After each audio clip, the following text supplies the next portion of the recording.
राम नाम रटते रहो जब तक घट में प्राणे, कभू तो दीन दयाल के बिनक पड़ेगी कान।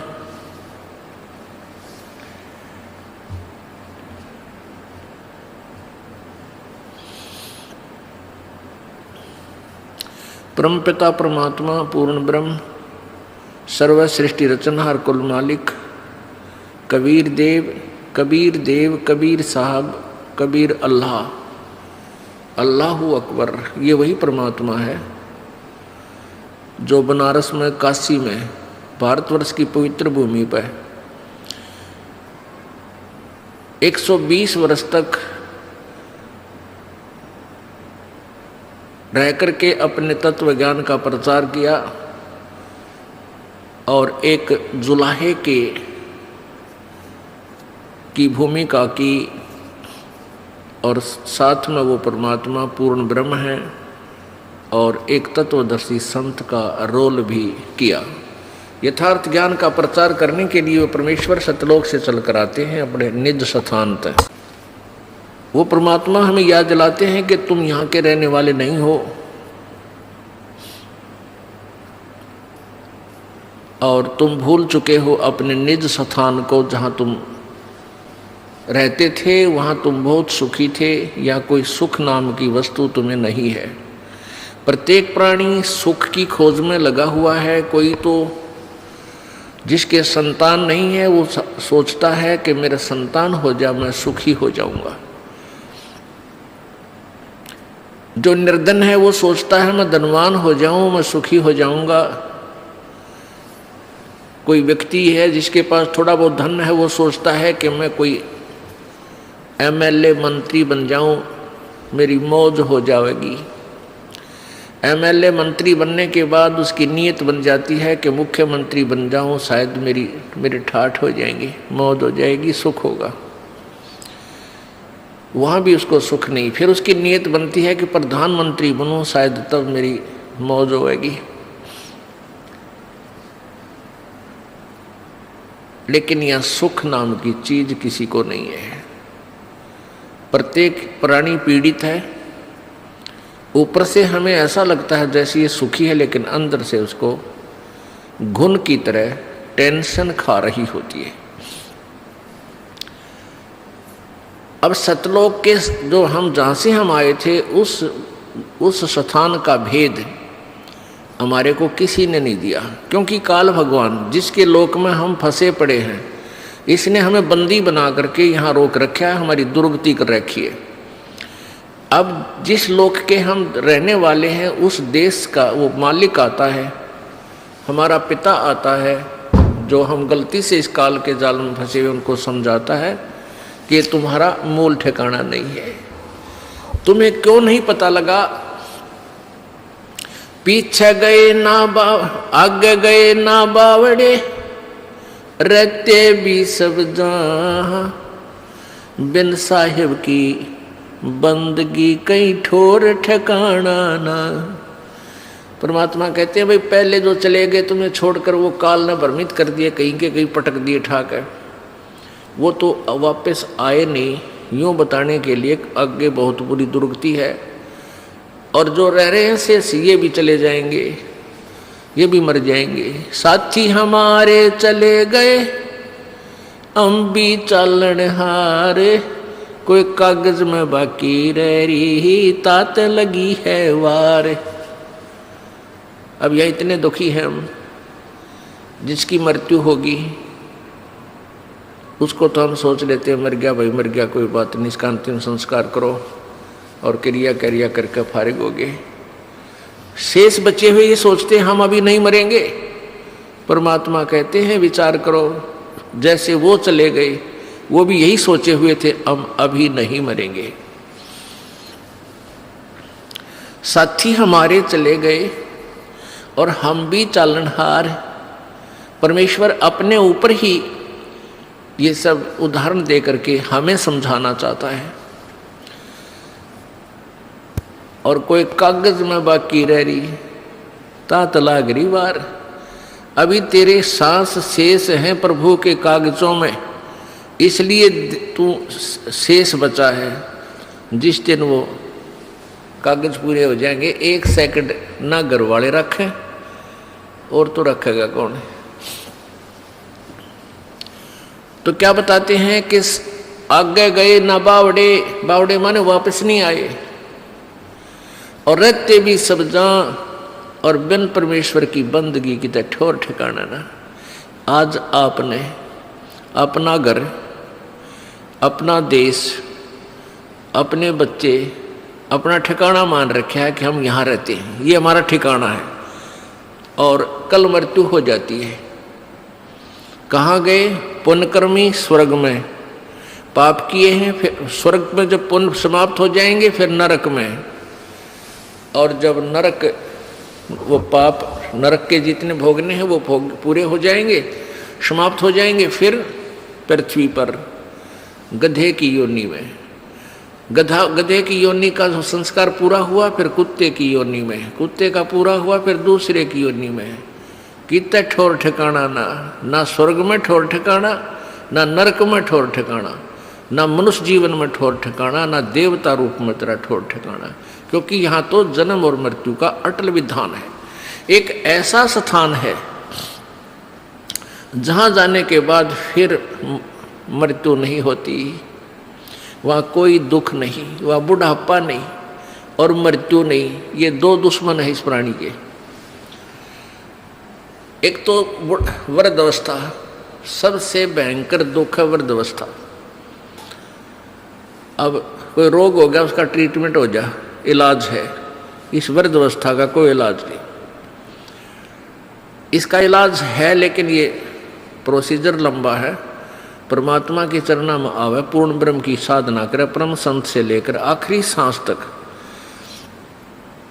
सच्चे दिल तो भक्ति करे, तो बुढ़ापे में आने वाली आपदाएं बहुत हल्की हो जाएंगी, बहुत फर्क पड़ जाएगा। लेकिन रहेगी वृद्धावस्था, उठा जा ना बैठा जा, पर इतना फर्क हो जाएगा, चीस भड़क कम हो जाएगी। इतना राहत आपको अवश्य देगा, परमात्मा की भक्ति से राहत मिलेगी। और न मृत्यु का विकल्प यहाँ पर एक ऐसा स्थान है सतलोक, जहाँ हम रहा करते थे, वह ना मृत्यु होती थी ना वृद्धावस्था होती थी। ओए होए, हम उस सुख सतल को छोड़कर इस काल के लोक में दुख सतल पर आ गए। इस काल भगवान ने हमें इतना भ्रमित कर दिया, मिसगाइड कर दिया कि हम अपने मूल ठिकाने को इतना भूल गए, अब विश्वास भी नहीं होता कि भगवान खुद आके बताएंगे कि और स्थान है यहाँ, इनसे आगे, तो मन मानने को तैयार नहीं होता।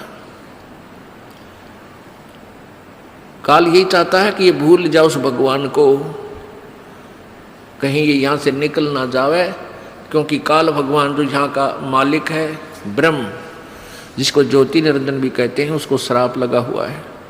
1 लाख मानव शरीरधारी प्राणियों का नित्य आहार करता है, इसलिए उसने ये अपने खाने के लिए अपने 3 पुत्रों से, रजगुण ब्रह्मा से, सतगुण विष्णु से, तमगुण शिव जी से, इनसे यहाँ व्यवस्थित किया हुआ है, अपना युबाग लगा रखा है। रजगुण ब्रह्मा के प्रभाव से सभी प्राणी संतान उत्पत्ति करते हैं, विवस्वय बाई फोर्स करवाता है। और सतगुण विष्णु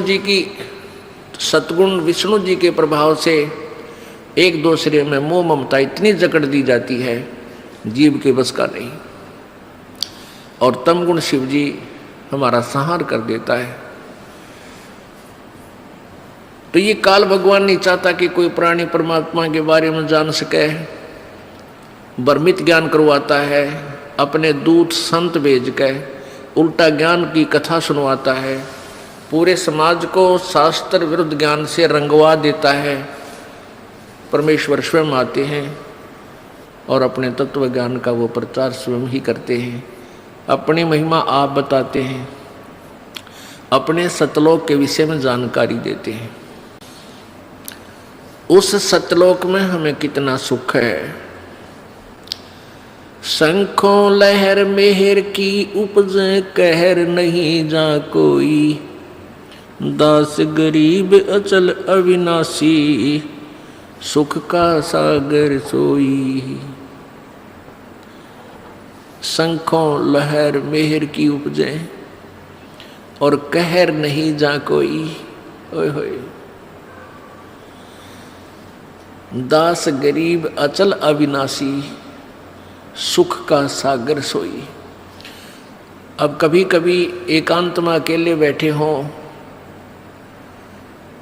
एक बार एक ऐसी हिलोर उठती है आत्मा में, इतना आनंद आता है उस समय कि कोई भी दुश्मन शत्रु नहीं लगता, कोई बुरा नहीं लगता, सब अपने से लगते हैं। और वो आनंद एक विशेष आनंद होता है। वो कुछ ही क्षणों के लिए रहती है, फिर तुरंत चली जाती है, फिर कोशिश करने से भी सेट नहीं हो पाते हैं। उसके जाते ही फिर कहर की लहर शुरू हो जाती है, उसको ऐसे कर दूंगा, उसको ऐसे कर दूंगा, उसने मेरी हानि कर दी।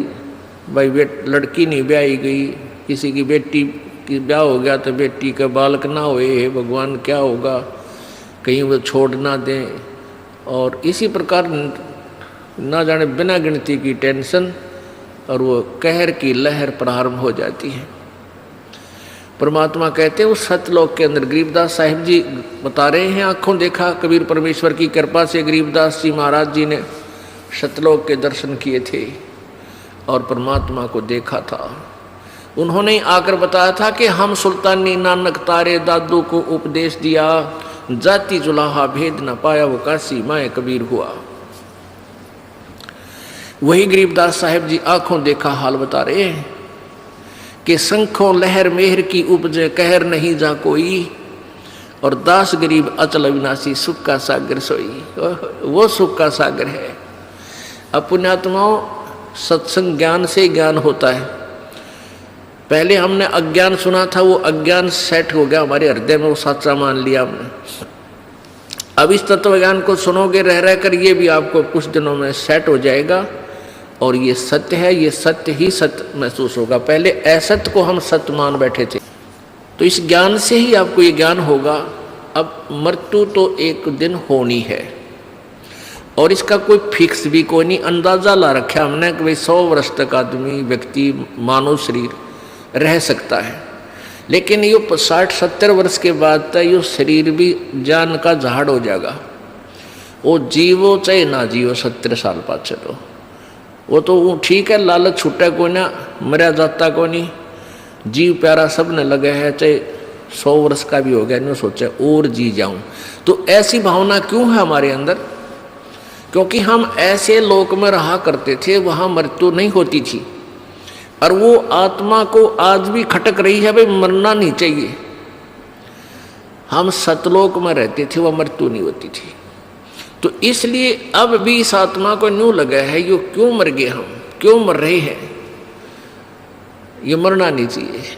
तो ये बीमारी तो, इसका विकल्प तो यहाँ है ही नहीं, यहाँ तो हार्ड एंड फास्ट रूल है, अटल नियम है यहाँ का, जो जन्मा सो मृत्यु होगी, मृत्यु होगी उसका जन्म जरूर होगा।